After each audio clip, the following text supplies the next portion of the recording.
Welcome to this segment of Dave and Wally Roofing It Right. I'm Dave. I'm Wally.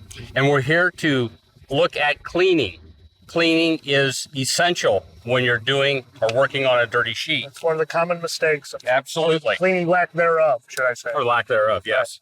On these two, we have two T-joint patches on the deck. You know that they did this later because look how they're starting to pull up, Wally. Yeah. Had they been done when it was clean, they wouldn't be doing that. So what else was going on here, Dave? What is wrong with this patch right here in the field of the roof? Well, notice it's in the field of the roof with unsupported. There's probably a hole there. Right. And every time you have a hole, you need, or a cut or rip, you need to patch it with like material, which would be a supported material. Reinforced material. Versus when you're patching on a seam.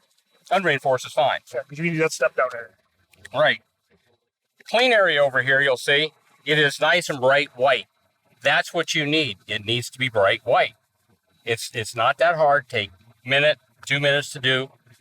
Clean. You obviously use water, scrubby pad, 409, fantastic. Whatever a cleaner would be.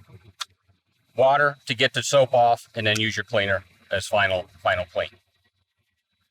If you want to see how to clean, watch our cleaning video.